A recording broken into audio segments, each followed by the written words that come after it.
2 fois la normale. Alors, ce score-là, les différents éléments, c'est les antécédents de maladie thromboembolique veineuse, c'est plus 3 points, la thrombophilie, une paralysie du membre, un cancer actif ou bien récent datant de moins de 5 ans, une récente hospitalisation en milieu de réanimation, une immobilisation prolongée et aussi un facteur très important, c'est le sujet d'un âge au-delà de 60 ans.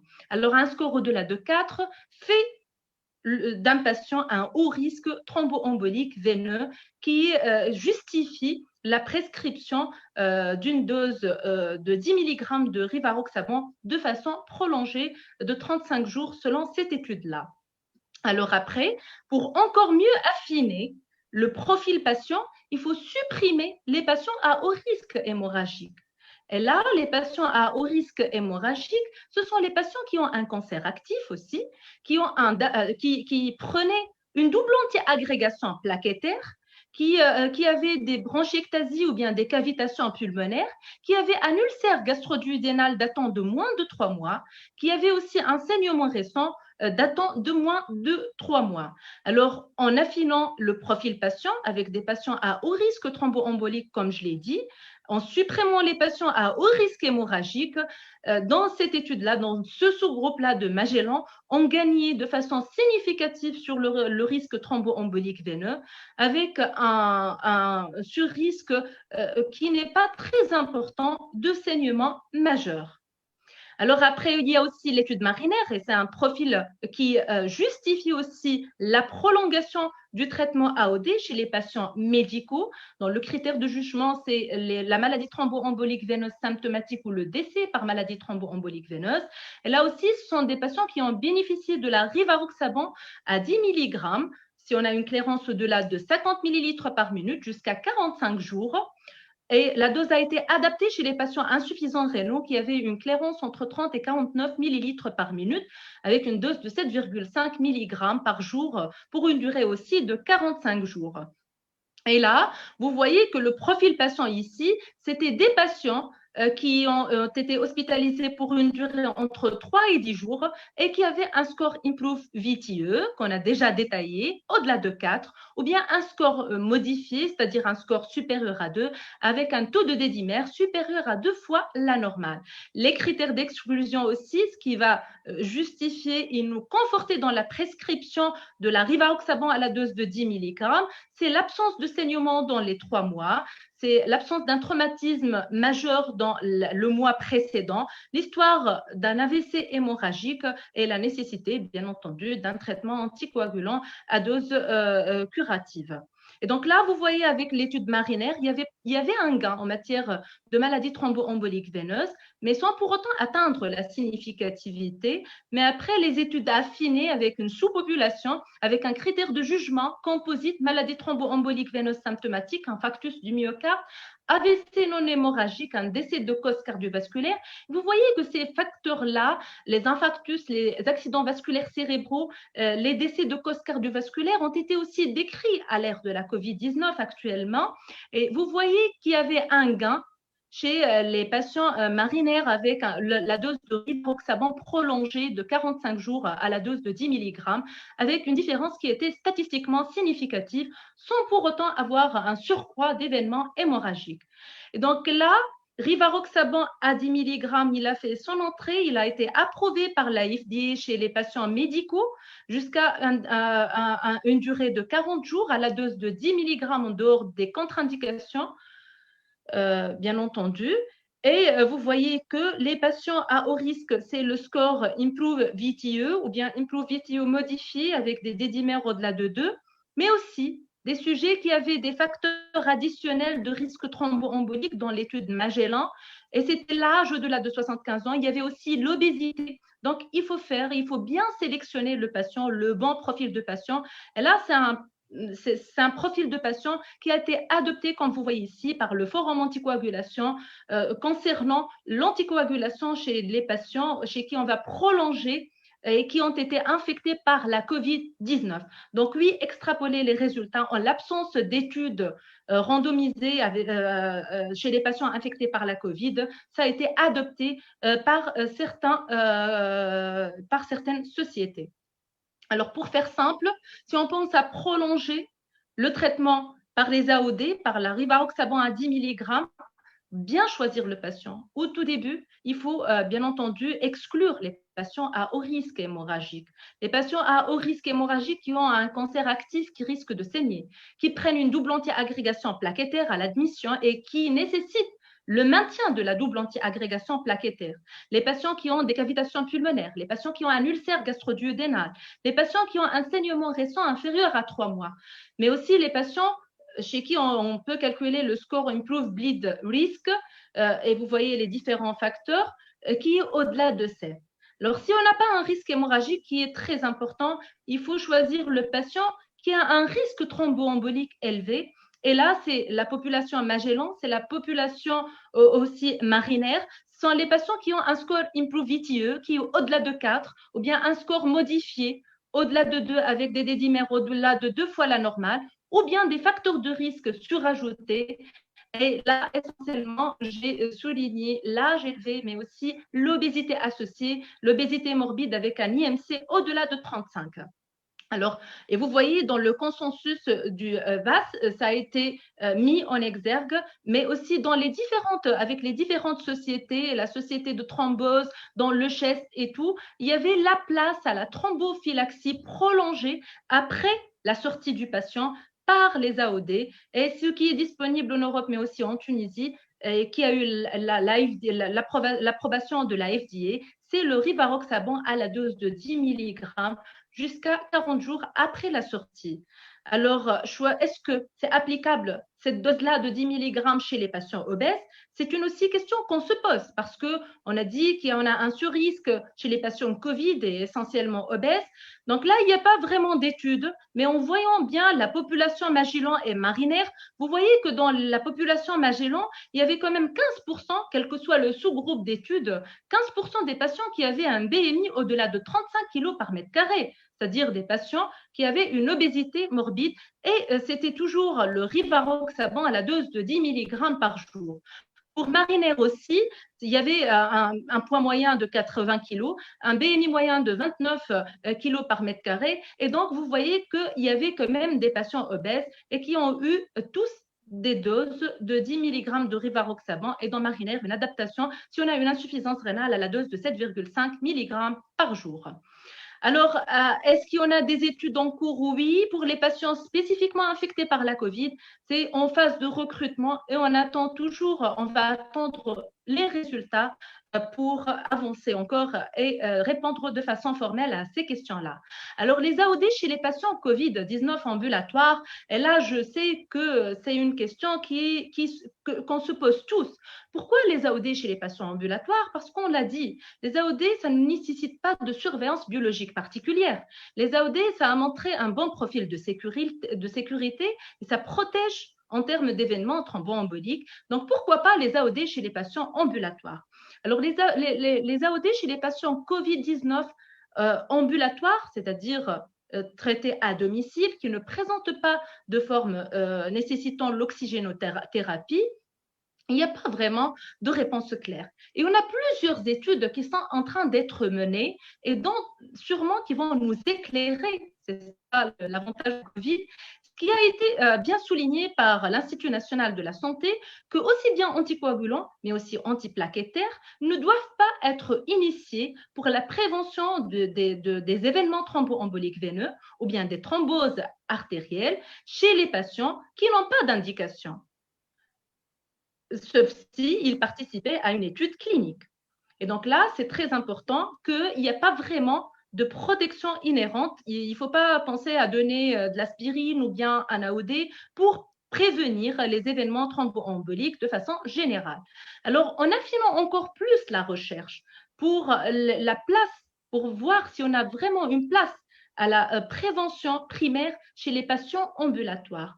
Le seul papier qui en parlait dans les différentes recommandations, c'est un papier de la Société européenne d'angiologie et de maladies vasculaires.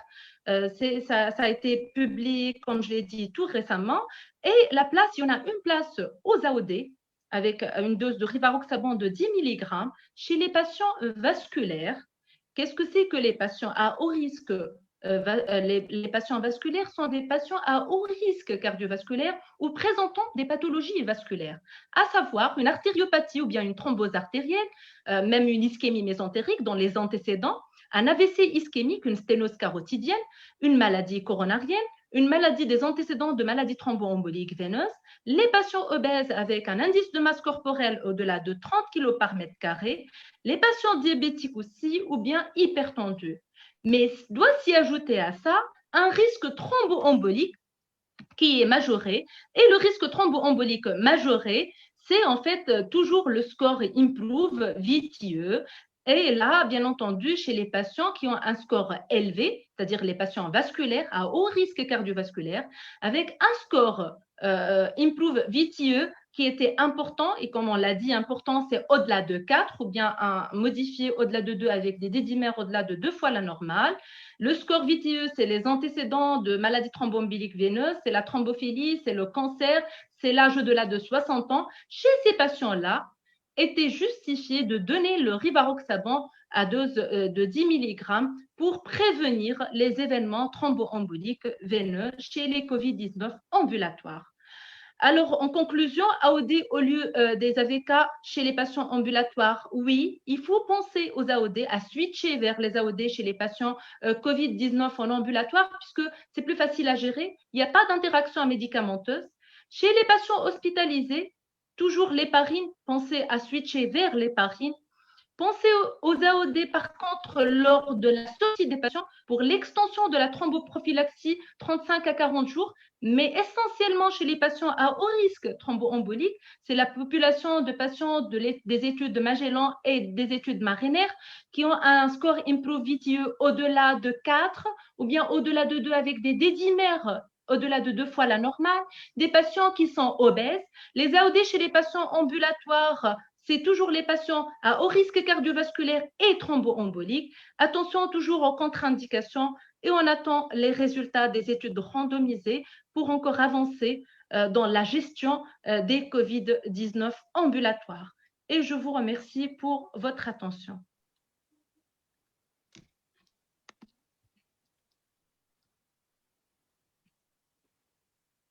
Merci beaucoup, Salma. C'était vraiment super instructif. Merci à tous les intervenants. Est-ce que vous m'entendez là? Oui, très bien. Bonsoir. Alors, 10 sur 10. On enchaîne tout de suite.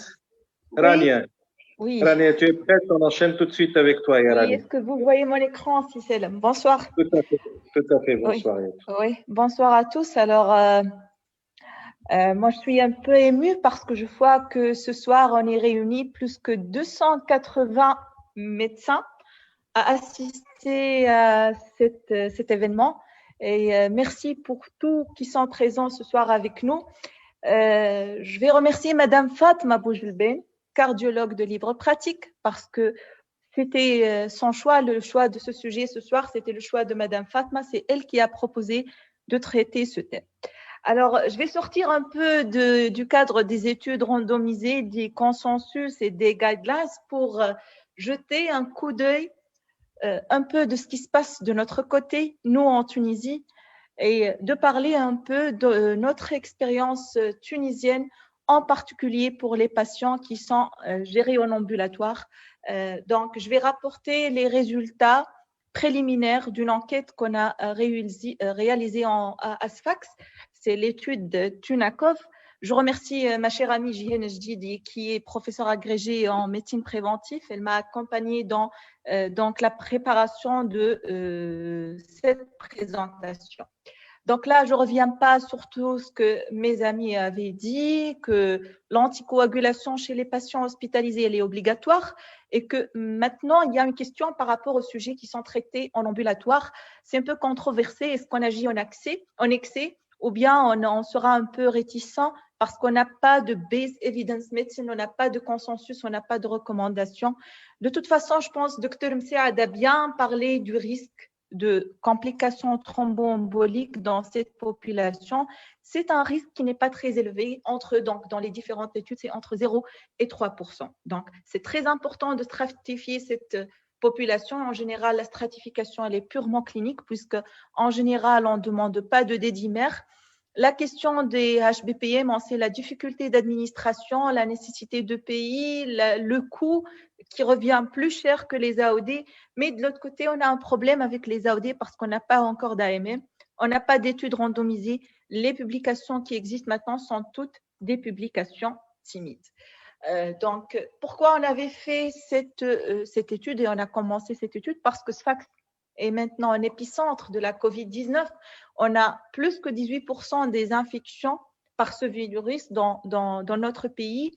Et donc, on a eu l'idée de commencer cette étude qui a été enregistrée sur le clinicaltrials.gov. C'est la gestion ou la prescription des anticoagulants chez les patients atteints de COVID-19 et gérés donc en ambulatoire.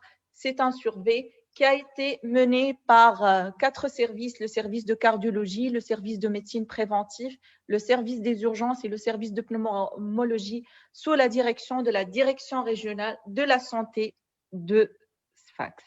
Alors, c'est une étude observationnelle rétrospective qui inclut une cohorte de patients atteints du COVID-19, de la COVID-19 gérée en ambulatoire.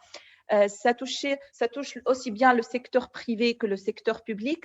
Et notre objectif, c'était bien sûr d'avoir un premier critère de jugement primaire. Le premier critère, c'était le taux de prescription des anticoagulants dans cette population. Et puis, la survenue de complications thromboemboliques. Et un troisième objectif, bien sûr, c'est de comparer un tout petit peu la prescription des AOD versus la prescription des HBPM. Le critère, bien sûr, de jugement secondaire, c'était les complications hémorragiques. Donc, on a pris des patients qui sont âgés de plus de 18 ans et qui sont naïfs d'anticoagulants, c'est-à-dire on a exclu les patients déjà sous anticoagulation au long cours, gérés en ambulatoire, du moins au début, avec un suivi minimum de 60 jours. Donc, on a calculé un nombre minimum nécessaire de 1600 et on vient de commencer, on a commencé l'étude le 1er janvier 2021, l'étude est en cours.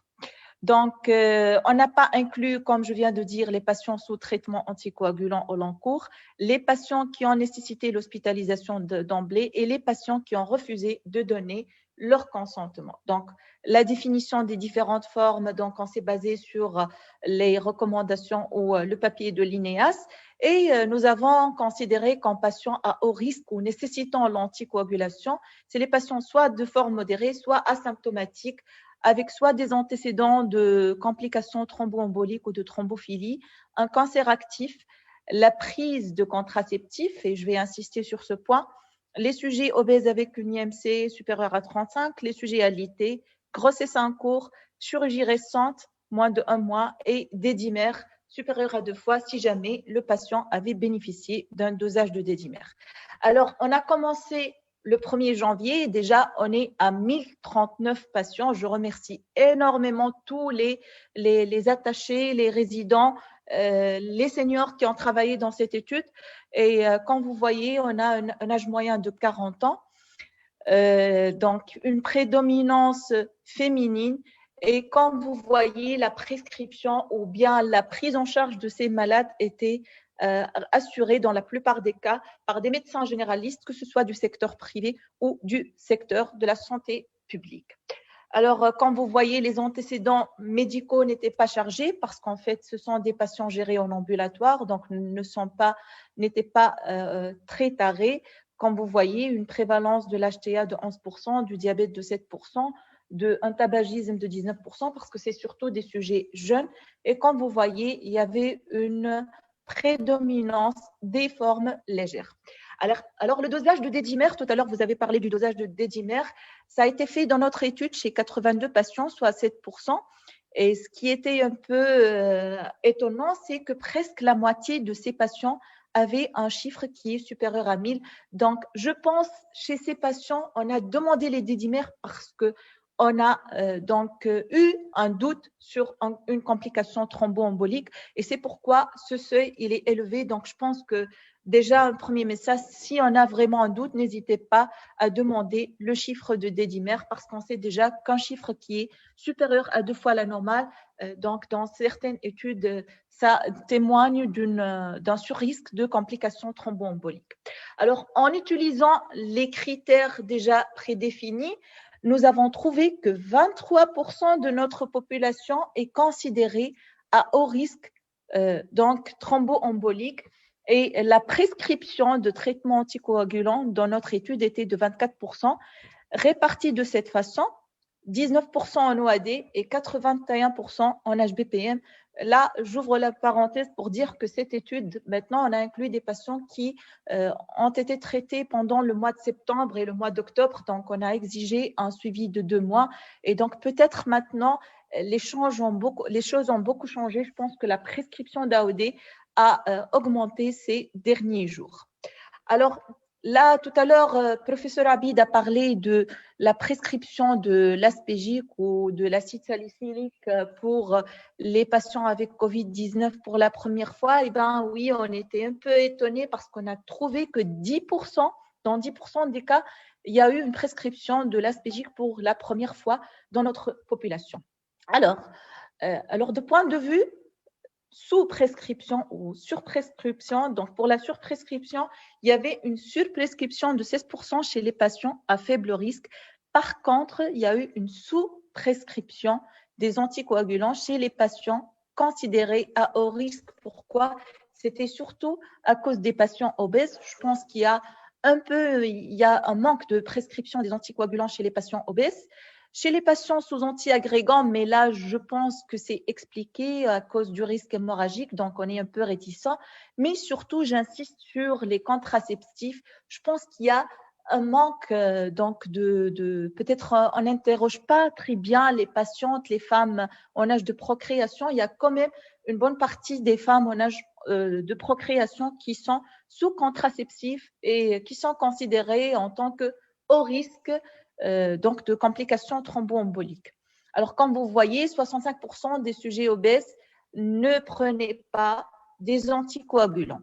Pour l'incidence des complications thromboemboliques, tout à l'heure, le Dr Msaad avait parlé d'un chiffre qui est de 0 à 1%, et ben on a la même incidence. On a eu des complications thromboemboliques chez 13 patients, soit un chiffre de 1,1%. Avec 2 embolies pulmonaires et 11 thrombophlébites, avec un délai de survenue médian de 13 jours. Pour les complications thromboemboliques, on n'avait pas trouvé de différence entre les patients sous anticoagulants et sans anticoagulants, peut-être parce qu'on a une sous-prescription dans le groupe à haut risque et une surprescription dans le groupe à faible risque. Et le seul point qui est considéré, qui est revenu donc statistiquement différent par rapport aux sujets qui ont présenté des complications thromboemboliques ou non, c'est surtout les antécédents de complications thromboemboliques sur lesquels il faut vraiment insister lors de l'interrogatoire. Alors, pour la comparaison AOD versus HBPM, en fait, il n'y avait pas de différence quant à la survenue de complications thromboemboliques entre ces 2 anticoagulants. Aussi, pour la comparaison des différentes caractéristiques des 2 populations, il n'y avait pas de différence. Donc, pour les complications hémorragiques, il y a eu 5 patients avec des complications hémorragiques majeures, donc 0,3%. Et la plupart de ces patients prenaient des HBPM. Il y avait 4 patients sous HBPM et un seul patient sans anticoagulant. Bien évidemment, le risque de complications hémorragiques était plus élevé chez les patients sous anticoagulants, mais il n'y avait pas de différence entre l'HBPM et les AOD. Bon, il y avait un pourcentage de 2,1 pour les HBPM et 0% pour les AOD, mais sans qu'il y ait de différence significative. Alors, quels sont les messages clés de cette étude Real Life? C'est que le risque de complications thromboemboliques chez les sujets traités en ambulatoire, ça reste un risque qui est faible, de 1,1%. Il faut bien stratifier le risque. N'oubliez pas la contraception chez les femmes jeunes. N'oubliez pas d'arrêter les contraceptifs dans cette population. Les sujets obèses, il ne faut pas avoir une inertie thérapeutique chez les sujets obèses. Donc, on n'a pas d'études randomisées, mais au moins, on a cette étude. Donc, le Real Life témoigne que les AOD semblent aussi efficaces que les HBPM et en matière de prévention de complications thromboemboliques, ainsi qu'en matière de sécurité et risque de complications hémorragiques. Il n'y a pas de place aux anti-agrégants dans le cadre de complications thromboemboliques. On insiste bien sur ce point-là.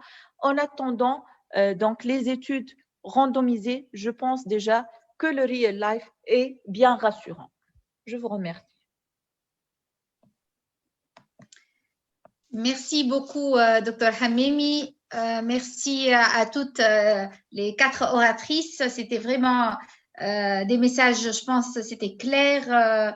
Et vraiment, ça, je pense que ça a répondu déjà à plusieurs questions au cours de votre présentation. Vous avez déjà répondu à plusieurs de nos questions. Je tiens à remercier tous les participants. Vraiment, il y a 24 questions. 5 questions déjà, il y a eu donc une réponse déjà et 24, donc on va demander donc aux 4 oratrices de répondre. Juste un petit mot avant de vous poser les questions. Donc, je tiens à dire que c'était prévisible que ce thème va susciter la participation vraiment de plusieurs confrères et de plusieurs questions également. Certes, il y a une place aux anticoagulants, mais comme a dit Dr Hamimi tout à l'heure, des fois on a une prescription abusive pour des cas qu'il ne faut pas donner des anticoagulations. Et de l'autre côté, on a assisté à une sous-prescription effectivement chez les malades qui devraient avoir une anticoagulation. Les AOD, oui, c'est bien. Donc Selma, elle se rit un peu parce qu'on a discuté au cours de l'INEAS, donc de ces questions-là. C'est bien, c'est plus facile à manipuler, mais il faut vraiment, ce que je crains, c'est l'abus dans la tranche où il y a un abus donc de prescription. Donc, comme tu as très bien dit tout à l'heure, donc choisir le bon patient, et pour ces malades-là, ça va rendre vraiment service. Donc, je passe directement aux questions. Ils sont vraiment nombreuses et j'espère qu'on va trouver assez de temps pour répondre à toutes ces questions. Juste pour arriver alors la première question, pourquoi ça ne bouge pas? Bon, voilà, la première question, c'est concernant à sa mère, je pense, au départ, lorsque la docteur Msia, tu m'entends? Oui. Voilà, donc lorsque tu as parlé des facteurs de risque, etc., je pense qu'il n'y avait pas l'obésité parmi les facteurs et donc Dr Soud nous a posé la question et l'obésité dans ça. Parce que j'ai vu sa question dès que tu as mis la plaque.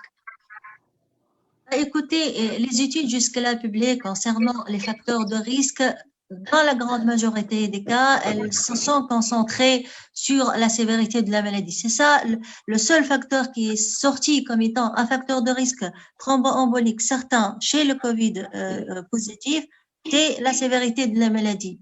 Sinon, pour l'obésité, c'est décrit même en dehors du Covid positif comme étant un facteur de risque, mais dans ce contexte particulier, je ne pense pas que l'obésité à elle seule doit justifier une prescription systématique d'anticoagulation prophylactique, même chez les patients traités en ambulatoire. Dans la série que j'ai présentée, le registre américain tout à l'heure, j'aurais dû peut-être mentionner l'EMC des patients parce que là, on découvre que tous n'étaient pas forcément, donc ils n'avaient pas forcément un poids idéal, au contraire. Donc l'EMC moyen était aux alentours de 30. Ça veut dire qu'il y a quand même une bonne proportion de sujets avec un problème d'obésité. Et pourtant, cela n'a pas justifié une thromboprophylaxie systématique. Vous voyez, la thromboprophylaxie a été indiquée chez un seul patient. Un seul, sur 715 patients. Donc, tout à fait, sa mère. Donc là, la deuxième, merci pour ta réponse. J'espère qu'on a, donc notre collègue Soli est satisfaite par ta réponse. Alors, il y a une autre question, je pense à Dr Abid là. C'est Dr Habib Gerbi, donc il pose la question, chez un patient Covid, on calcule le SHA-2DS2 vasculaire, j'imagine, le risque pour prescrire les AOD à titre préventif. En tant que pneumologue, je ne suis pas familiarisée avec ce score. D'abord, je tiens à remercier Sila Habib qui c'est infidèle pour nos webinaires. Et en fait, le score SHATS de VASC, c'est un score qu'on utilise pour évaluer le risque thromboembolique chez un patient qui est en fibrillation auriculaire. Donc, pour se décider sur le traitement anticoagulant à l'encours pour le patient en fibrillation auriculaire. Donc, ce n'est pas le même score qu'on utilise pour les patients COVID+. C'est-à-dire, si on a un patient en fibrillation auriculaire, déjà, on a pris la décision de le mettre sous anticoagulant, et les soit sous antivitamine K, soit sous AOD si c'est de l'EFA non valvulaire. Et donc là, la question, c'est un patient COVID qui est déjà sous anticoagulant. Et dans ce cas-là, ça dépend. Si c'est en ambulatoire, on garde l'anticoagulant par voie orale. S'il est hospitalisé, il faut switcher en HBPM, en héparinothérapie. Je vais intervenir. Oui. Pour la troisième question, et qui me concerne aussi, parce que chez certains patients, en fait, Covid-19, qui gardent des dédimères toujours élevés pendant plusieurs semaines. Et donc, est-ce que le risque reste élevé par rapport à l'accident thromboembolique et est-ce que le traitement reste justifié ou non? Ça, c'est une question très intéressante, Ahmed. Et on l'a rencontré dans notre pratique courante, effectivement.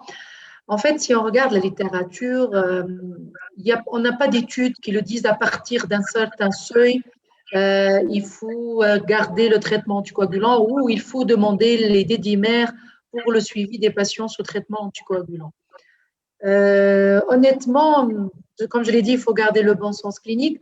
C'est un témoin tant que les dédimères ils sont élevés, soit parce qu'il y a une embolie pulmonaire, soit même s'il n'y a pas la vraie embolie pulmonaire, il y a un état inflammatoire très important et c'est corrélé à la sévérité de la maladie. Je pense tant que les dédimères ils sont élevés, il faut garder le traitement anticoagulant.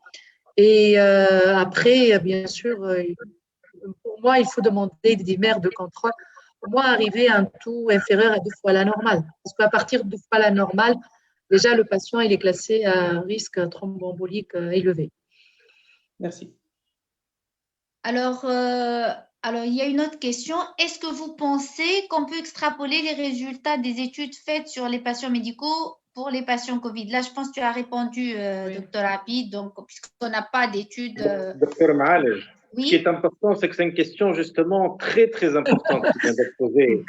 Alors, est-ce que c'est réellement transposable? Parce que est-ce que la Covid, c'est une situation de thrombose médicale classique?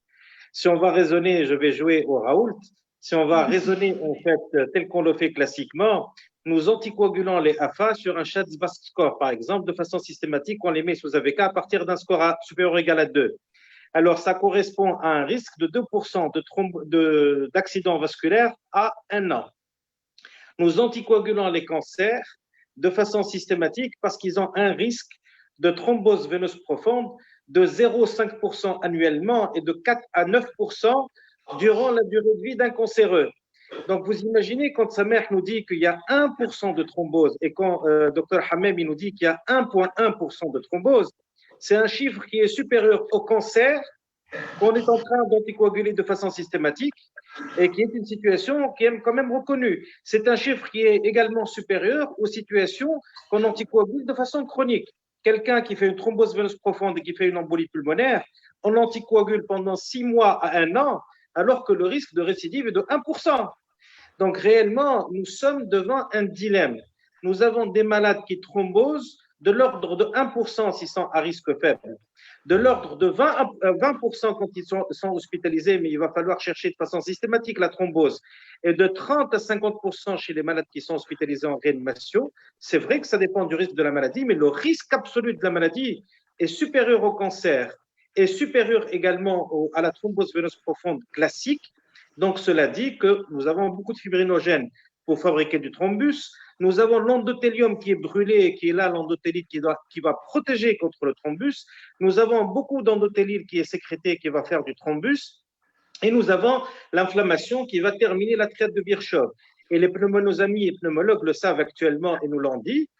tout ce qu'on observe dans les lésions Covid distales, c'est de la thrombose in situ vénulaire au niveau histologique. Donc, même si au scanner, on n'a pas de thrombose classique et d'embolie pulmonaire, on sait qu'au niveau histologique, nous avons de la thrombose et qu'il n'y a pas de migration. Ce n'est pas un thrombus du membre inférieur qui migre. Donc, réellement, la situation Covid est une situation extrêmement thrombogène, plus thrombogène que les situations cancer, etc., où les AOD ou les HPPM sont validés. Je pense qu'il y a urgence à ce qu'on ait des essais cliniques devant des millions de personnes qui tombent et qui sont malades et que finalement, la evidence-based medicine reste pauvre. Donc, réellement, nous anticoagulons beaucoup, c'est vrai, les faibles risques, ce n'est pas une bonne chose. Nous sous-anticoagulons les hauts risques, c'est une mauvaise chose, mais il faudra, à mon avis, le faire de façon adéquate. Si le malade peut se permettre une HPPM, pourquoi pas. Si le malade ne peut pas se permettre en ambulatoire de s'injecter, je pense que les AOD, c'est une alternative et quand même, ils ont l'approbation FDA.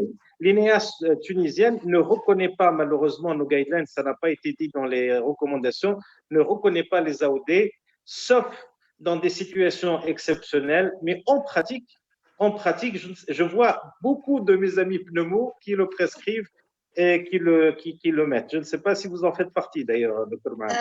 Alors, tu as très bien répondu à la question et effectivement, ce que je voulais dire là, comme tous les médicaments chez qui on n'a pas d'AMM, c'est bien, et d'ailleurs partout dans le monde, c'est bien d'être protégé déjà, nous, en tant que cliniciens, être protégés par un essai clinique. Et c'est pour cela qu'au niveau de l'INEAS, et la Société de cardiologie était présente également par l'intermédiaire de mon amie Leila, et la décision définitive était de vraiment lancer de façon urgente un essai clinique. Comme ça, on aimerait bien tous prescrire les AOD parce qu'on est convaincus vraiment de leur avantage et leur efficacité. Et en tant que clinicien, je vis ces problèmes d'injection avec mes malades. Donc, c'est une bonne chose, mais c'est bien que moi, clinicien, je sois d'être protégée en prescrivant cette molécule en dehors d'AMM. Voilà, donc là, il a déjà tout à l'heure répondu, a dit que des étapes sont accélérées pour lancer rapidement cet essai. Leïla, tu peux donner quelques données supplémentaires si tu veux. Pour l'essai clinique, on a eu l'accord du comité de protection de personnes. Déjà, c'est une étape. Et ça sera une étude randomisée pour les malades hospitalisés, ça sera l'héparine et après à la sortie, c'est le switch en AOD. Et ça sera du randomisé, AOD, HBPM.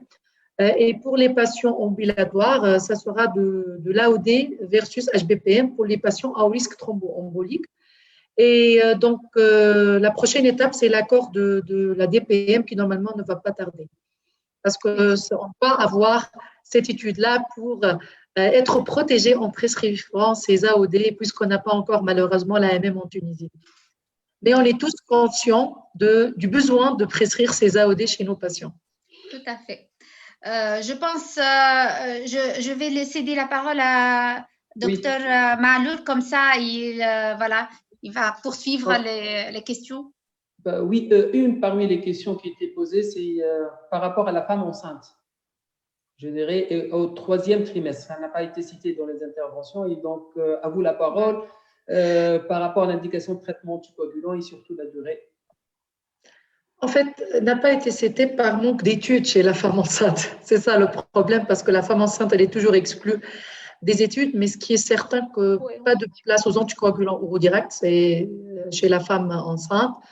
Les BPM, oui, pourquoi pas. Pour moi, une femme enceinte, Covid+, surtout 3e trimestre, elle est à risque. Déjà, une femme enceinte en dehors de Covid, elle est à risque.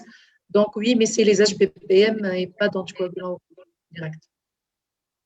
De façon systématique, même pour des formes légères, hein, donc vous allez l'anticoaguler. Voilà. Je pense que c'est là, je pense que dans ce type de situation, le mot magique, ça reste le bon sens clinique. Hein. S'il n'y a pas vraiment, à part la grossesse, il n'y a pas d'autres facteurs de risque, c'est une forme légère, parce que par définition, c'est quoi une forme légère? C'est une forme là où la composante inflammatoire est mineure. Tant qu'on n'a pas une inflammation majeure, théoriquement, le risque thromboembolique il n'est pas significatif. Donc, Donc, il faut je pense que le traitement préventif ne serait pas très risqué pour une femme enceinte. Donc, en comparant aux complications, à la gravité d'une éventuelle complication thromboembolique. Donc, ne sont pas démontrés pour le moment. Surtout le troisième trimestre. On parle troisième trimestre. Moi, je pose la question. Oui, mais ça... Quand je pose la question autrement, la place des dédimères chez cette femme enceinte, est-ce que ça a une valeur? Une place. Déjà, ils sont spontanément élevés chez les femmes enceintes. Élevés jusqu'à combien? Ils sont élevés de toute façon, il n'y a pas de cutoff là, il n'y a pas une limite, c'est-à-dire. D'ailleurs, Leïla tout à l'heure a dit, il n'y a pas de limite pour le taux des dédimères. Donc, franchement, allez le trouver chez la femme enceinte. D'ailleurs, même moi, j'ai vraiment beaucoup. On a le cas d'une femme enceinte qui est testée positive et qui s'aggrave sur le plan respiratoire. Il est à 32 semaines. Là, je suis d'accord. Oui, mais est-ce que tu as fait une échocardiographie, Salma, pour cette femme enceinte? On a fait l'angioscan. L'échographie, est-ce que l'échographie, elle est normale? Personnellement, je commence par une échographie cardiaque, puisqu'elle s'aggrave sur le plan respiratoire. Si l'écho est normal, il faut compléter par un angioscanner tout en protégeant la femme, le bébé, le fœtus, il est à 32 semaines. Parce qu'elle est à 32 semaines, oui. C'était une embolie, finalement? C'est très distinct, oui. Dédimère, elle était à combien, Salma, cette patiente? 2000. Pardon? 2000. Non, 2000, c'est rien du tout. C'est rien du tout. Il est confirmé. Moi, j'aimerais bien pour te dire, là, ça confirme que c'est la clinique qui prime parce que là, le tableau clinique a présenté ta patiente. Là, il faut absolument penser à l'éventualité d'une embolie. Un Covid plus qui se dégrade rapidement sur le plan respiratoire, première éventualité, c'est l'accident thromboembolique. Donc là, vous êtes devant une présentation clinique évocatrice. L'écho-doppler, elle est normale. Dans la majorité des cas, il est normal, l'écho-doppler. C'est un problème in situ dans les poumons. C'est un problème in situ, effectivement. Je peux intervenir, docteur Maloul? Allez-y. Voilà. En fait, c'est juste pour répondre à Salma parce qu'on oublie une chose importante pour les malades qui font la Covid, à qui on demande le confinement. Donc, surtout une femme enceinte au 3e trimestre, comme tu le dis, alors elle est confinée, donc elle est au lit. Hein, si ce n'est pas 24 sur 24, 18 heures sur 24, elle est confinée, elle est au lit. Et donc, vraiment, moi, le message que je fais que je donne à mes malades, c'est que j'insiste, c'est vrai, il faut le confinement, mais il faut préserver le minimum d'une mobilité. D'accord? Dans le jardin de la maison, pourquoi pas? Hein? Le soir, lorsqu'il n'y a personne avec le masque, etc., faire un tour. Donc, il faut vraiment éduquer bien les patients parce que je suis sûre cette malade-là, elle était confinée au lit. D'accord, pas uniquement à la chambre. Donc, il faut voir tous les facteurs confondants et ne pas prescrire de façon systématique chez toutes les femmes enceintes l'anticoagulation. Je pense que ce n'est pas toujours bénéfique. Alors, voilà. D'autres questions? Docteur Maloul, je pense qu'il y a d'autres questions. Il y a une question intéressante que j'ai vue tout à l'heure. C'est lorsqu'il y a un malade qui a une thrombopénie et qui a la Covid. Donc, est-ce qu'il y a une indication à la thromboprophylaxie? C'est une question intéressante parce que ça a été soulevé déjà dans les présentations tout à l'heure. Avec sa mère, je pense. Oui, les thrombopénies observées au cours de la coagulopathie COVID-19 sont généralement des thrombopénies discrètes.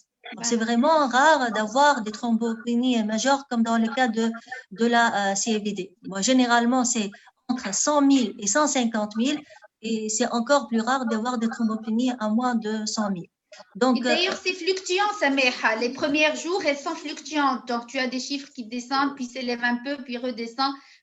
Durant la première semaine, j'ai eu un malade dans le service comme ça, et puis tout est rentré dans l'ordre. Mais la question, est-ce qu'il faut donner la thromboprophylaxie? Donc, la réponse, c'est oui. Oui, pour 100 000, 150 000, ça ne pose pas de problème. Donc, ça pose pas de problème.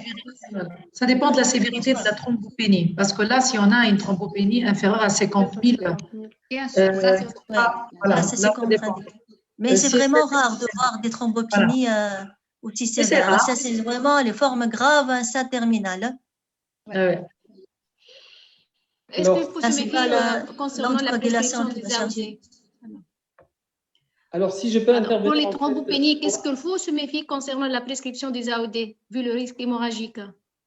Mais réellement, les thrombopénies, c'est à la phase hospitalière de la COVID, et à la phase hospitalière de la COVID, on ne prescrit pas des AOD.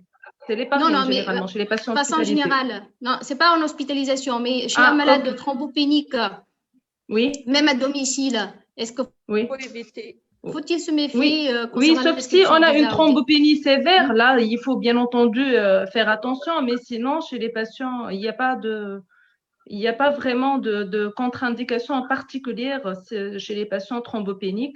Il y a un surrisque hémorragique, essentiellement s'il présente une COVID, bien entendu, mais pas vraiment de contre-indication. D'accord. Parce qu'on fait beaucoup d'effets de numération pour ces malades. On fait des petits bilans chez des malades à domicile, en ambulatoire, et on tombe parfois sur des thrombopénies, je ne sais pas, passagères, ou bien qui rentrent dans le cadre d'une autre pathologie. Donc là, il faut se méfier des AOD, comme l'insuffisance rénale. Oui. Vu le risque hémorragique. Oui, étant donné le risque hémorragique. Et on n'a oui. pas d'antidote, donc on craint d'avoir une complication hémorragique. Dans ce cas, le malade sera difficile à gérer. Ouais. Ouais. Il y avait une question tout à l'heure concernant l'aspégique dans les AVC ischémiques. Donc, les gens qui font, on le voit, les Covid plus qui font des AVC ischémiques en hospitalier, parfois même en période de convalescence. Donc, des malades qui commencent à s'améliorer et tout d'un coup, ils font des AVC ischémiques. Là, je pense, il n'y a pas de problème avec l'aspégique, mais surtout, si le malade fait un AVC en hospitalier, ne pas rater la chance de thrombolyse. Parce que là, on a la chance de voir le malade rapidement. Et je ne sais pas si Amine, elle est toujours connectée parce que la semaine dernière, elle a eu un malade, donc un cas pareil, et elle a réussi en fait à faire la thrombolyse à temps chez une malade Covid positive. Je ne sais pas si elle est connectée, elle peut nous parler de ça. En attendant Amine à ce qu'elle réponde, en fait, comme tu l'as montré, le pourcentage d'AVC qui complique la COVID-19, il est de loin de moins important que la maladie thromboembolique veineuse. Absolument.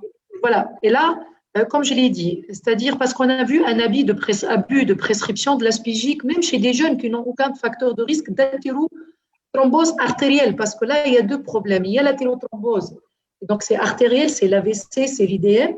Il y a la thrombose veineuse et pulmonaire.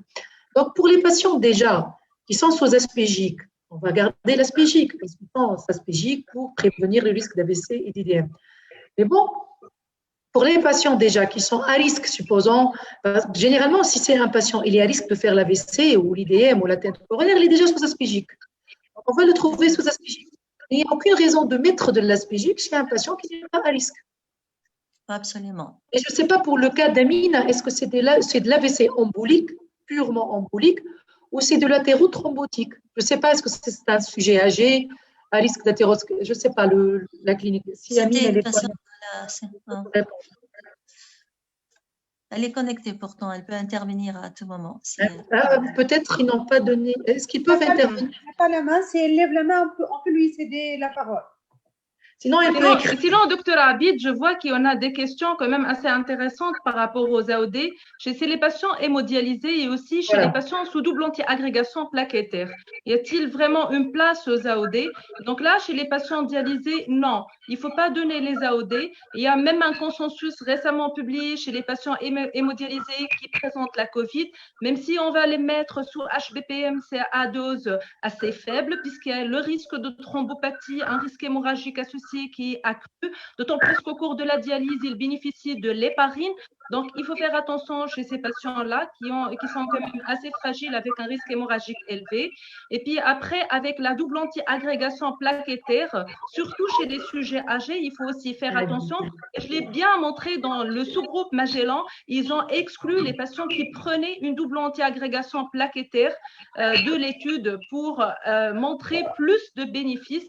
Sinon, si on peut arrêter l'un des anti-agrégants, oui, pourquoi pas, on peut associer un AOD avec, par exemple, un seul, soit l'acide acétylsalicylique ou bien un anti-P2BY12.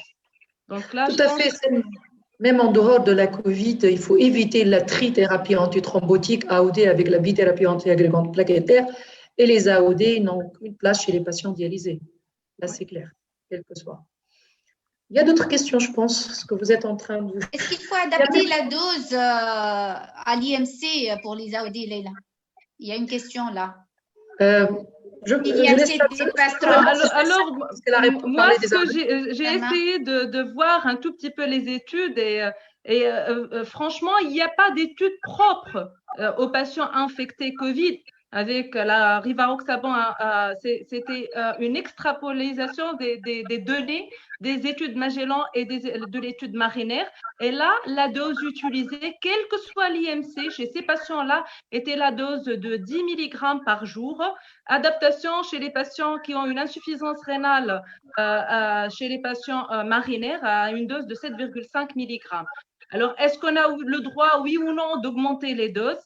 Chez les patients obèses, là, il faut attendre les résultats réellement des études randomisées qui vont venir. Mais au jour d'aujourd'hui, ce qu'on a comme étude, c'est une dose en matière de prévention Riva à 10 mg. Je ne sais pas si Selem, est-ce que… Selem, il veut intervenir, je pense. À ma connaissance, non, parce que finalement, on fait l'adaptation de dose en fonction de la clairance. Alors, si on utilise la formule de Cockcroft, le poids y est, donc ça influence un peu le Cockcroft, mais on sait que pour les extrêmes d'âge, malheureusement, c'est pas bien, et pour les extrêmes de poids, c'est pas bien. Personnellement, j'utilise plus la formule MDRD, et comme vous le savez, l'MDRD, il n'y a pas de poids dessus, et donc, à mon avis, il n'y a pas d'adaptation en fonction du poids du patient. Alors maintenant, sur le plan biodisponibilité, on sait également que le volume de distribution des AOD, c'est quasiment univoque entre les sujets obèses ou pas, et que la biodisponibilité est bonne. Je n'ai pas d'idée sur la lipophilie, c'est vrai que c'est une question importante, mais ce que je sais, c'est qu'on n'a pas d'adaptation en fonction du poids. Très bien. Voilà. Je voudrais juste attirer l'attention par rapport à un autre problème. En fait, vous savez très bien que parfois on a des difficultés pour hospitaliser certains malades. Et il y a ce qu'on appelle HAD, hospitalisation au domicile. Et donc, je pense que ces malades-là doivent être considérés comme étant des malades qui sont sous oxygénothérapie.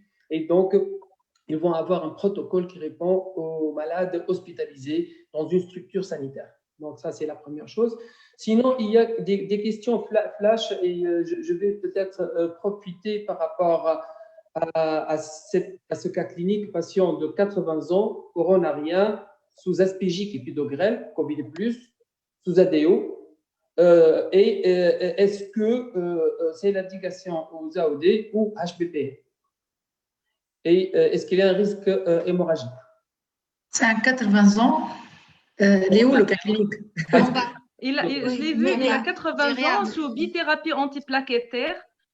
Donc, il prend le clopidogrel, il dit l'aspirine. Alors, est-ce qu'on ajoute de l'AOD? Qu'en est-il du risque hémorragique? Donc là, éviter la trithérapie chez les patients, d'autant plus que c'est un sujet âgé. Donc, il faut éviter au plus la trithérapie AOD et double anti-agrégation plaquettaire.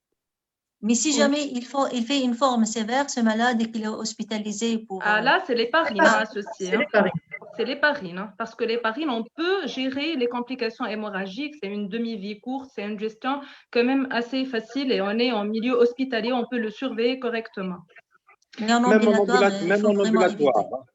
même en ambulatoire, s'il peut se permettre de s'injecter les HBPM, il vaut mieux quand même favoriser l'HBPM en évitant l'aspirine et en gardant le clopidogrel, plutôt que de mettre une trithérapie avec un AOD, sachant que nous savons que les AOD donnent moins de risques hémorragiques au niveau cérébral, mais plus de risques hémorragiques au niveau digestif. Et vous savez que les GAG, c'est des angiodysplasies, c'est des problèmes d'ulcères parfois méconnus et des gastrites. Donc, s'il peut se permettre les injections d'HBPM, nous serons conformes aux guidelines de l'INEAS d'une part, dans un contexte tuniso-tunisien, et puis pour le contexte du patient, c'est peut-être la meilleure des décisions aussi. Merci Cécile. Juste, il y a 3 personnes qui souhaitent intervenir. Madame Lubna Al-Afes, Jihad. Jihad, tu peux donner la main à Dr Lubna Al-Afes. tout de suite.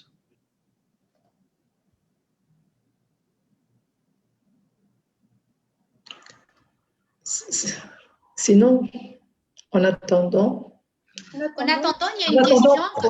Il y a des questions très intéressantes. Il y a une question qui est vraiment pratique et qu'on vit tous les jours. Là, de notre collègue, Dr Masmoudi Mohamed.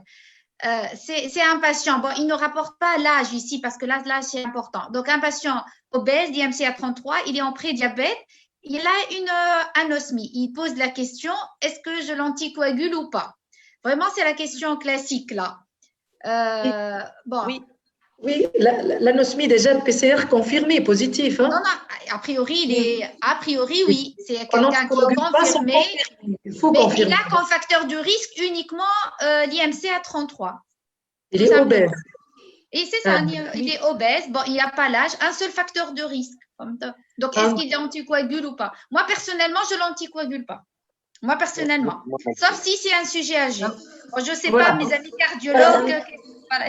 Écoutez, Sonia, tu connais la prévalence de l'obésité chez nous en Tunisie. C'est le tiers de la population tunisienne. Donc, on va anticoaguler tout le monde comme ça. Voilà, c'est pour ça que j'ai dit non. Donc,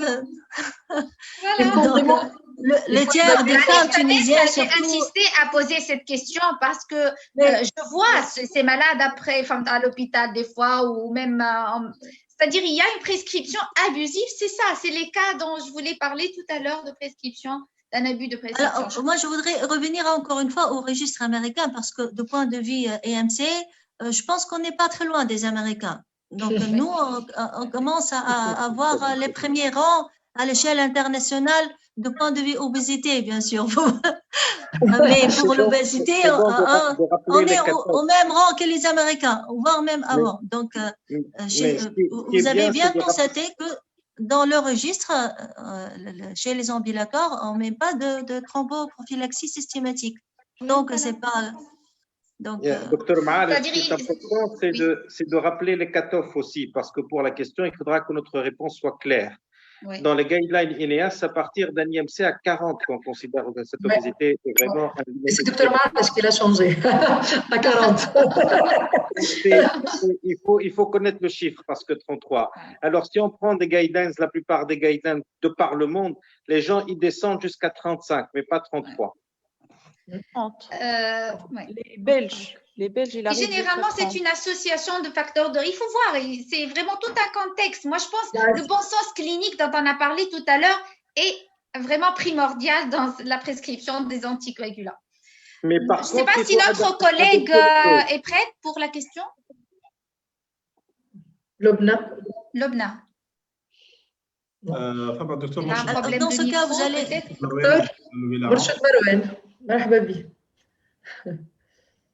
Oui, bonsoir Leila. Bonsoir, c'est Mourchid. Bonsoir. Je pourrais faire un petit commentaire? Oui, avec plaisir. Pour le cas clinique précis du patient 80 ans qui a une anosmie, donc je pense que la décision de traiter ou pas par les anticoagulants, ce n'est pas une décision à prendre de façon isolée sur quelques critères, mais sur la globalité du tableau clinique d'une part, et deuxièmement, sur les dosages biologiques qui explorent la gravité du syndrome inflammatoire, et là je veux dire de fibrinogène et le taux de D-dimère. Donc je pense que c'est important. Vous m'entendez toujours? Oui, oui. Donc le dosage du fibrinogène et le taux de D-dimère, je pense que c'est deux arguments importants pour prendre la décision d'anticoaguler un patient ou non, et bien sûr en association avec la gravité de la présentation clinique. Mais si moi je dirais il est asymptomatique ou symptomatique, le patient à 80 ans? Parce que ça dépend aussi de la forme. Est-ce qu'il est asymptomatique? Le cas qu'un collègue a présenté, donc, qui a 80 ans et qui a juste une anosmie. C'est un peu aussi symptomatique. C'est un peu aussi symptomatique. Donc là, c'est une forme légère. Voilà.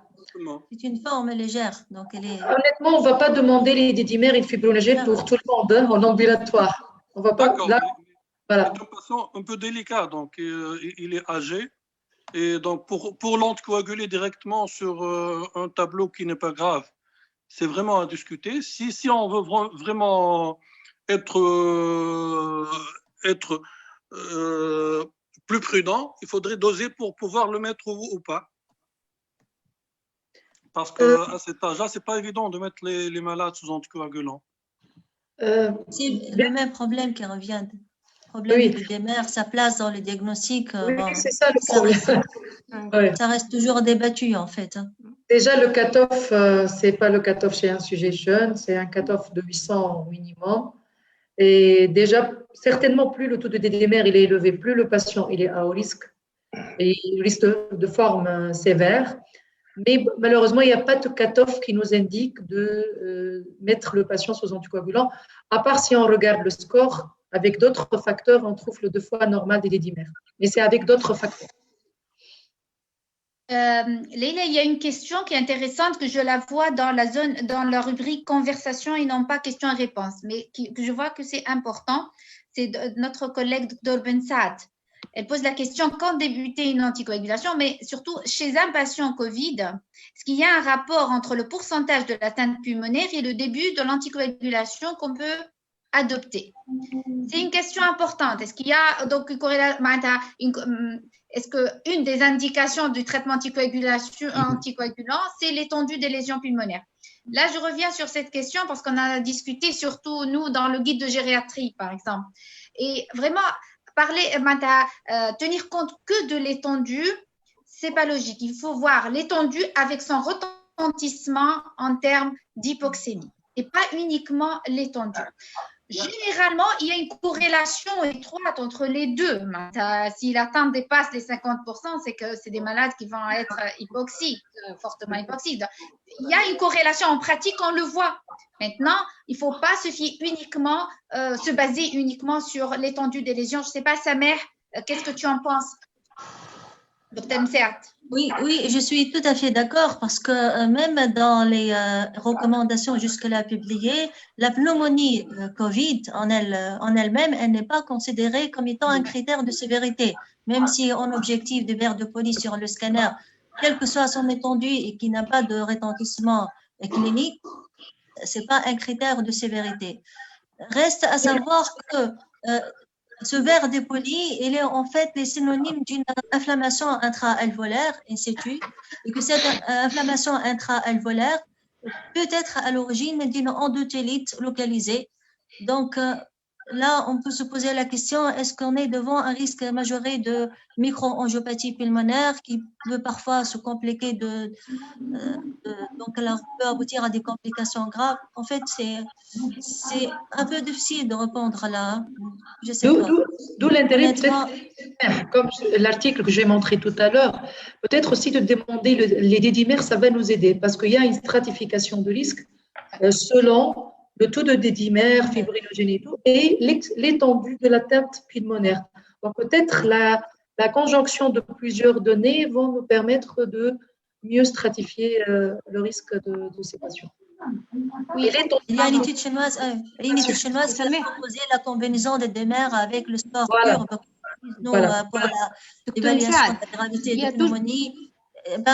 Une combinaison de plusieurs facteurs, en fait, qui s'est révélée apparemment fortement prédictive de risque thromboembolique, mais c'était une étude rétrospective avec un petit échantillon de 170 patients. Bon, ce n'est pas suffisant, en fait, pour en tirer de conclusions solides. Je pense qu'il veut. Ça reste toujours d'être parmi nous. Oui. Alors, je ne sais pas si je peux poser une question. Oui, docteur Bouslema, bien sûr. Marhaba. Écoutez, je vous félicite, c'était très instructif. C'est vraiment très actualisé. Donc, on a beaucoup appris. Mais moi, j'ai aimé un petit peu l'intervention de mon ami Selma Abdeslam parce que, honnêtement, je ne pousse pas la consommation, mais quand on veut s'intéresser au risque de thrombose chez un patient tout venant, il y a un score qu'on utilise classiquement, le score de Padoue. Or, si on veut appliquer le score de Padoue aux patients Covid, rien que le fait qu'il a une mobilité réduite, il a un score A4. Déjà, A4, c'est considéré comme un score élevé.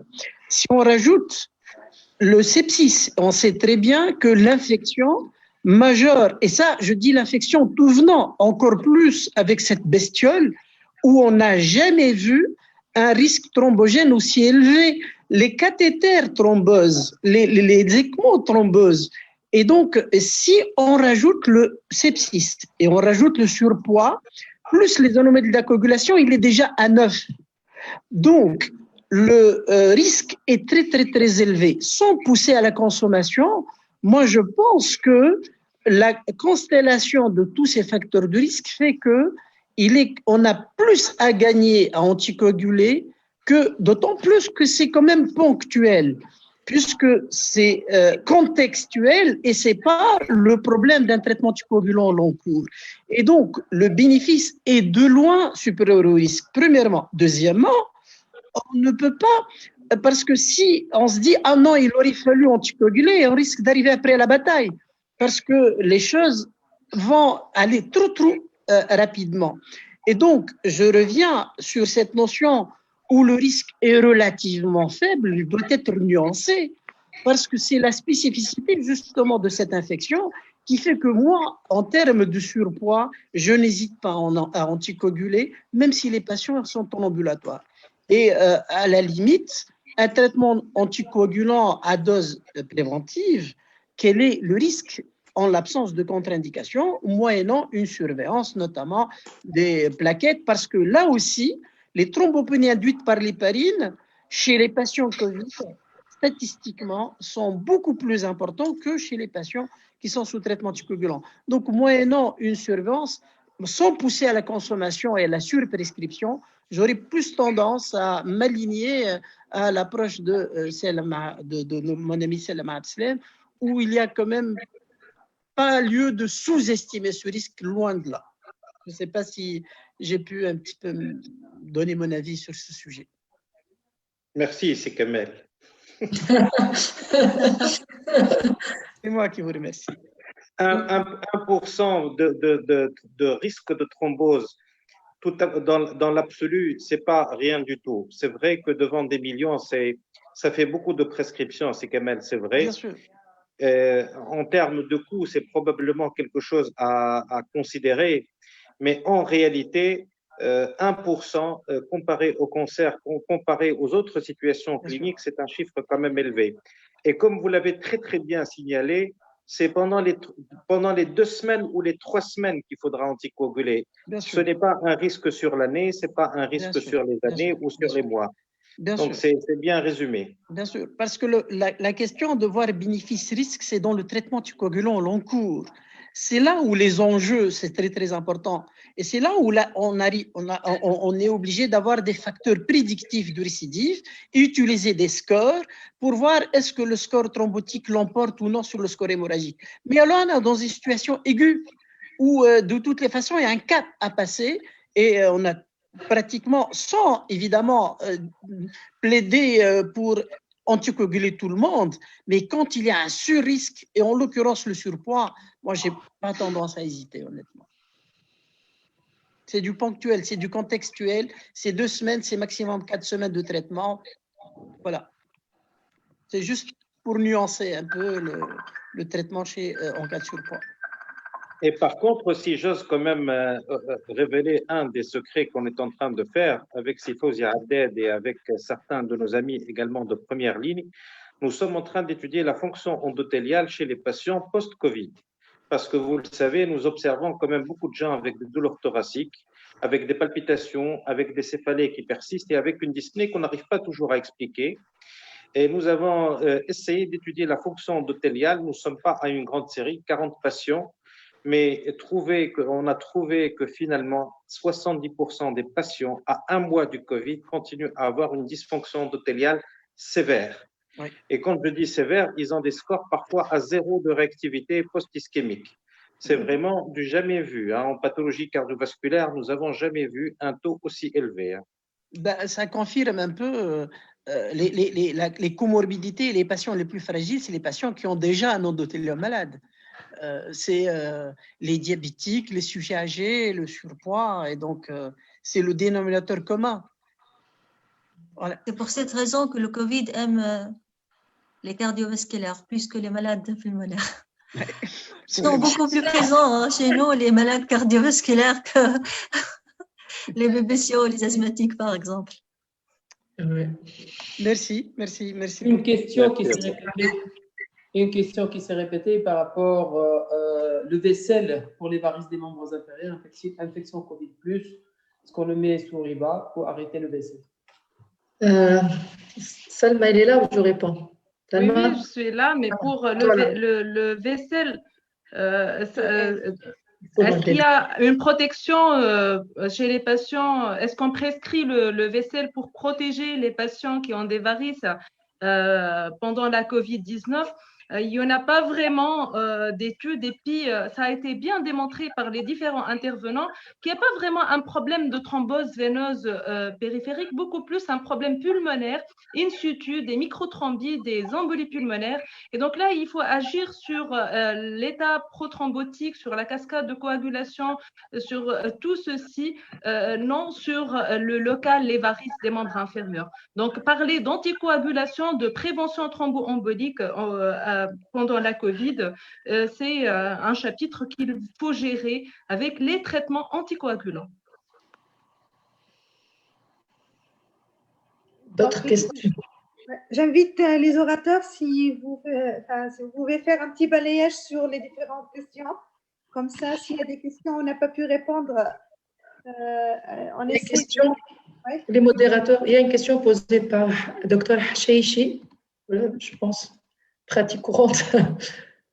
Oui. Homme âgé de 71 ans sous Cortef pour insuffisance anti-hypophysaire et HTA sous Amlor, Covid plus avec saturation 90%, à l'air ambiant et atteint au scanner à 20%. On le met sous Enoxa ou non après séjour de 7 jours. Donc, après, à la sortie de l'hôpital, c'est ça? Donc, il a été anticoagulé lors de l'hospitalisation. À la sortie de l'hôpital, est-ce qu'il faut le garder? Mais est-ce qu'il est sorti avec une saturation à 90 ou s'est amélioré? Je ne sais pas, est-ce qu'il dépend encore de l'oxygène ou pas? Donc là, honnêtement, il y a aussi le poids du patient. Voilà. Donc là, si c'est… Non, excusez-moi, j'ai l'impression qu'il y a une discordance entre l'étendue de l'atteinte pulmonaire et la gravité de l'atteinte respiratoire, n'est-ce pas? Il est très hypoxémique, le malade. Pourtant, il a une atteinte pulmonaire à 20%, c'est ça? J'ai bien compris, non? C'est ça, l'atteinte pulmonaire à 20%, la saturation 90%, à l'air ambiant. Et il a eu 7 jours d'HBPM. Il a eu 7 jours d'HBPM. Donc là, il a fallu faire un angioscanner thoracique. Elle précise, docteur Hachech, elle précise qu'il est sous oxygène et l'IMC est inférieur à 30%. Donc, il faut l'anticoaguler, ce monsieur. Il est sous oxygène. L'IMC est inférieur à 30%. Mais pourquoi ne pas faire un angioscanner? Ça, c'est une situation là où il faut envisager l'accident thromboembolique. La discordance entre l'étendue des lésions pulmonaires et la gravité de l'hypoxémie, ça veut dire qu'il y a un autre facteur, en particulier de nature thromboembolique. Et en plus, sous oxygène, et on n'arrive pas à le sevrer. La conduite, elle diffère là. Si c'est un accident confirmé, ça sera un traitement de plusieurs mois. Si c'est à titre prophylactique, ce n'est pas la même chose. Ouais. Donc, il faut faire l'angioscanner. Je ne sais pas si la BMP à 500… Attends, ça met. Oui. Est-ce que je peux prendre la parole, docteur Msead? Bien sûr. Absolument, Sameh. Le grand souci pour des malades pareils, c'est vrai, lorsqu'on a une atteinte à 10 à 20%, et ton maladie est légèrement hypoxique, tu l'hospitalises pendant 2-3 jours, il s'améliore sous corticoïdes, sous oxygène, et puis après la sortie, il revient dans 3-4 jours avec un flot grave, avec une hypoxie profonde, et on le voit, c'est le grand souci des malades qu'on prend en charge. Là, je pose la question, que vous en pensez de l'anticoagulation à la sortie? Et faut-il la prolonger pour une durée bien déterminée ou pas? Et là, je pose encore la question. Votre malade, il est sorti avec une bonne saturation, oui, à l'air ambiant, après 3 jours d'hospitalisation. La place des AOD là, parce que l'aggravation ultérieure, elle expose le malade à un risque hémorragique plus important. Qu'est-ce que vous en pensez? Je pose peut-être la question à Leïla. Oui, en fait, j'étais en train de dire d'autres questions. Ce cas de figure se répète tout le temps. Oui, la question qui se pose, en fait, est-ce que vous pouvez répéter? Je m'excuse. Est-ce que vous pouvez répéter? Je m'excuse parce que j'étais en train de lire d'autres questions. Bon, lorsque je fais... Ouais. Donc, en fait, on voit parfois des patients avec une atteinte qui est légère, qu'on traite pendant 2-3 jours en hospitalisation et ils partent avec une saturation qui est correcte à l'air ambiant. D'accord? Est-ce que ces malades-là, et ces malades, ils sont toujours exposés à un risque d'aggravation pulmonaire avec des extensions de lésions pulmonaires covidiques? Ces patients-là, lorsque tu le fais sortir, est-ce que je peux switcher avec un AOD? Mais là, vous voyez que le risque hémorragique, il devient de plus en plus important lorsque le malade s'aggrave. Donc, je pense que ces malades doivent être mis sur HBPM à la sortie mieux que les AOD. Mais normalement, si vous avez décidé de mettre sortant le patient, il s'est amélioré. Il est à risque de quoi? C'est-à-dire de récidive, de problèmes pulmonaires? C'est le risque de thrombose? Le risque de complications pulmonaires, d'aggravation pulmonaire, par enchymateuse. Donc, ce sont des patients qui nécessitent encore de l'oxygène à domicile ou sans oxygène? Non, à la sortie, ils ont une saturation correcte à l'air ambiant. Et puis après, il y aura une aggravation ultérieure à domicile. Parce que normalement, la phase la plus critique, c'est les premiers 7 jours, là où il y a le RAS cytopénique, le risque de récidive et de complications très importantes. Mais docteur Abid, nous avons des morts subites à distance, nous avons des embolies. Donc, si on a dépassé les 7 jours, après, il faut garder l'anticoagulation, mais je pense, donc on peut garder l'AOD. Je ne sais pas pourquoi vous préférez que ce soit l'HBPM, du moment que c'est un patient qui n'est pas à haut risque hémorragique. Parce que comme l'a dit Cicel, c'est surtout des complications hémorragiques digestives. Si c'est un patient qui n'est pas aux antécédents d'ulcères ou à haut risque de faire des complications hémorragiques digestives, au contraire, les AOD, par exemple, ils diminuent les hémorragies intracrâniennes. Donc, je pense qu'on peut le mettre sous AOD, si on a passé le cap aigu de 7 jours. OK, d'accord. Il faut juste vérifier les antécédents d'ulcères chez les sujets âgés. Voilà, c'est très important. Qui doit être bien vérifié. Les antécédents de saignement actifs. Donc, sinon, il n'y a pas… Non, Salma, tu as une question pour toi. La durée des AOD chez les patients Covid chez qui on décide de mettre sous AOD? Oui, c'est 40 jours selon le papier qui a été publié par la Société européenne. Oui, et en se basant sur Magellan, c'est 35 jours, Marinair, c'est 45 jours. Ils ont mis la moyenne, c'est 40 jours. Et bien sûr, c'est approuvé par la FDA. Il y a une autre question pour toi, Salma. Si jamais il y a une thrombopénie au HBPM, est-ce qu'on peut switcher vers les AOD? En intra-hospitalier, j'ai un patient hospitalisé. Il n'a pas précisé, mais j'imagine, parce qu'il parle de HBPM. En intra-hospitalier, réellement, il n'y a pas de place jusqu'au jour d'aujourd'hui pour les AOD. Donc, en restant classique et en suivant les recommandations des différentes sociétés, donc c'est toujours l'héparine, l'HBPM, vérifier la thrombopénie. On a sûrement des fluctuations au cours de la COVID. Ça dépend aussi des taux de plaquettes. Et puis, il faut gérer le patient en tant que patient en milieu hospitalier. Je ne sais pas si c'est la marque. Vous n'avez pas répondu. Une thrombopénie à l'héparine. Ça y est, c'est confirmé. Est-ce que tu peux changer par AOD? Changer vers les AOD, là, on doit discuter. Non, parce qu'il faut arrêter l'héparine. Ça de une, donc puisqu'il a fait une thrombopénie à l'héparine. Elle est très rare, honnêtement, la thrombopénie. Oui, c'est très rare, mais après, pour les AOD, j'ai montré qu'il y en a certaines études qui sont en cours, qui ont montré qu'apixaban, il n'y a pas vraiment de risque hémorragique. Ça ne perturbe pas pour autant les paramètres biologiques. à savoir aussi les plaquettes. Il y a aussi le rivaroxaban et tous les AOD qui étaient quand même bien tolérés par rapport aux HBP et MAD curatifs. Mais là, réellement, ce sont toutes des études. Je ne peux pas être formelle par rapport à la mise d'un patient sous AOD avec une thrombopénie qui est sévère, qui est hospitalisée, et un risque hémorragique qui est quand même assez important. Donc, il y en a, par contre, les mesures de contention mécanique qui ont été bien soulignées. Si on a une contre-indication au traitement héparinique, à savoir l'installation d'une thrombopénie. Mais AOD, non. Là, j'invite les juste pour préciser, ouais. C'est juste pour préciser, les thrombopénies à l'héparine, en fait, il y a les précoces et les tardives. Alors, les précoces avant le 5e jour, c'est généralement bénin et c'est un chiffre de plaquettes qui ne chute pas de beaucoup. Et d'ailleurs, on aura du mal à dire c'est l'héparine ou c'est la Covid qui fait ça. Mais c'est les thrombopénies tardives que le malade fera chez lui, hein, quand il rentre pas chez lui, sous HBM, généralement au-delà du 5e jour et on pratique au-delà du 14e jour. Donc, c'est important de vérifier la NFS, ne serait-ce qu'une fois après la sortie du patient, parce que la 2e semaine, généralement, il est chez lui.